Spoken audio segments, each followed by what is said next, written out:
What's up, Retro Maniacs? Joe Day coming at you from Mike's Retro Trading Cards, and we are at episode 4 of the Great Brady Consolidation.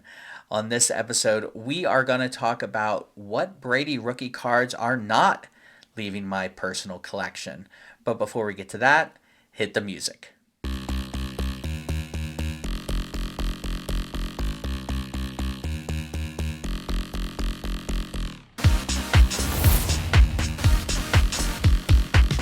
All right, so if you've made it through episode 1, you know what I'm doing. I'm talking about consolidating my Brady rookie card collection and kind of thinking that process out, how I want to do it, which cards I'm thinking about selling, things like that. Episode 2, I talked about those handful of Brady cards that I feel are worth consolidating some of my personal collection to acquire.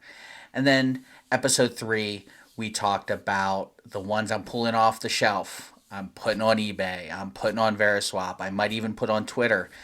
Try and get the best value I can. The better value I get out of those, the better card I can get out of them. So that's where we're at. Episode 4 here, we're going to talk about the cards that I'm keeping in the PC, which a lot of folks thought maybe I'm trading everything, getting rid of everything. No, there are actually a handful of cards that I will be keeping. Um, for various reasons. Sentimental value. Just I think they're really cool cards. A bunch of reasons. So I'm going to go through them real quick with you, and do all the YouTube stuff. The subscribe if you're not subscribed. Like, because of course you're gonna like this video. Who wouldn't? And comment below. Let me know what your favorite of the Brady cards I am keeping is. So do that for us. We have a lot of fun with viewers with the comments. All right. So when you think of not for sale, not for trade Brady rookie cards, I'm sure the first one that pops into your mind is 2000 Pacific Aurora. I mean, it goes without saying, right? Joking aside, I like this card for sentimental purposes. It's the only Brady rookie card I actually found in my collection from the 90s and early 2000s that I went through, on my grandparents' dining room table, 3,200 count, 5,000 count boxes, going through those, trying to find some Brady gold. And I found 3 Pacific Auroras, sent them off to PSA. One got an 8, 2 got 9s. I kept one of the 9s, sold the other 2 cards. So I'm keeping this one. It's worth about $200. I call it the poor man's Flair Showcase firsts, right? I mean, much less valuable, but it kind of look it's the picture of Brady close up and it's a picture of him throwing. I think he looks actually goofier in the Flair Showcase because they hazed him and shaved his head before the picture could be taken. So anyway, that one's not going anywhere, and it's not worth enough to really throw into this conversation anyway. I'd rather just pull cash out of my pocket to kind of upgrade my bargaining position than get rid of a card that kind of is responsible for getting me back into the hobby and really pushing that experience forward. So that one's not going anywhere. Number 2, we've got the 2000 Fleer Metal in a PSA 8. If you are a Patriots fan and like Tom Brady just because he was a Patriot and won the Super Bowls with the Patriots, this is the card I would go after. It is so undervalued considering it's a Fleer Metal card, which is an iconic set, and it's also Brady in his full Patriots uniform. You don't see that very often, and when you do, we're talking four-figured cards for the most part. This card was short printed, but it's not numbered. The big knock on this card, though, with collectors is it is a horizontal instead of a vertical design, which can really turn some people off. I don't mind it. You can see here in the background, I have a bunch of cards that are horizontally designed. So, you know what? If I was going to be a buyer of a Brady Patriots rookie card, this would be the one. And I don't want to break the bank. This would be the one that I'm looking for. All right, number 3, 2000 Upper Deck Star Rookie in an SGC 9. Quick funny story. I tried to buy this card once before, a raw copy of this card once before, and I didn't realize that the bidding was in Canadian dollars. So I stopped bidding because it had gone beyond what I wanted to pay for it. Turns out, yes, it was in Canadian dollars, and it went cheaper than what I wanted to pay for it. And that card looked like it probably could have been a PSA 10, at least from the pictures. So you know how that is. I ended up getting another card, kind of ironically from Australia. Came in, submitted to SGC, and we have that reveal video somewhere. And I got an SGC 9. I think it looks great in the tux. I think it's a fair grade. Really, really happy with how that one turned out. Again, you're sensing a theme. Three straight cards in the next one, all cards that I submitted myself, raw to grade. Brings us to the fourth one of the most undergraded cards I have ever seen in my life. 2000 Collector's Edge Supreme, numbered to 2000 in a PSA 6. Clearly, the grader had no idea how to grade this card.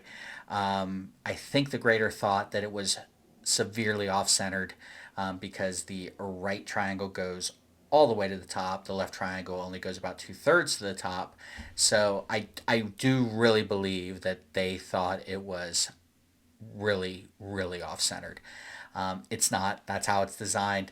There was a little bit of chipping on the back edge, but definitely not enough to drop it down to a 6. I had it pre-graded an 8. I was going to keep this card anyway, and it still holds actually kind of crazy value in a 6. I think it's like a $400 to $500 card in a 6. I was going to keep this one anyway, so I didn't feel the need to crack it and resubmit it. And who's to say that the person that looks at it the second time is going to think that it's not off-centered as well? PSA hires so many graders on a daily basis. Who knows? So I decided just to keep it in the PSA 6 slab and keep it in the personal collection. It's one of those cards. It's so ugly. It's kind of nice looking, if that makes sense. So yeah, that one's gonna stay in the PC. All right. So those are 4 cards that I submitted to be graded myself. These next two I bought graded. The first one was actually graded by someone else on this channel, and it is the 2000 Bowman Chrome PSA 8 Tom Brady rookie card. Mike found this as well as a myriad of other Brady rookies in his collection from the shop inventory when he closed Mike's upper deck. It's a great card. I love the Bowman Chrome. It's a high end card, but it's the attainable side of high end, which is, I guess if you're going to go out and spend a good chunk of money and get a Brady card in a Patriots uniform, this is probably the one I would go after. I think it's accurately graded as well. I actually had a PSA 9 version of this card and didn't feel comfortable with that card being in the house, so I ended up selling it, made a profit on that, used a chunk of that profit to then pay for this card. It's not going to leave the PC. It's actually right above me here. This one's not going to leave the PC. That's just the memories of the shop, and it was either pulled by Mike or Don, his dad, or someone that came into the shop and sold it to him. But yeah, I mean, I don't see this one leaving the PC. And then the final card is the card that I did this original consolidation type of thing with originally, and that's the 2000 SPX Brady rookie card in a PSA 8. I bought this one graded. It was in an old PSA slab, so I bought it, admired the card, and then sent it off to be reholdered. It's a really, really nice copy for an 8. Could maybe even be an 8.5. I'm not going to mess around with it, but I'm not going to add this to that consolidation project because that was the result of the first consolidation project. And also because if you take value out of it, while playoff contenders would be the number one choice for 99.9% of the people out there, and I completely agree, it's my number one choice as well.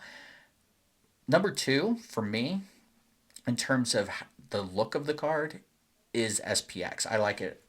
I like it more than SP Authentic, which is, I guess, a hot take. So that one's definitely staying in my PC as well. Maybe I pair it up with the SP Authentic. Who knows?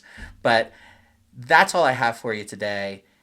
Do me a favor, comment below which is your favorite of the cards that aren't leaving my PC and are any of these cards that you would think, no, just get rid of them. Just try and get even a bigger consolidation card. Try and acquire something even bigger than that.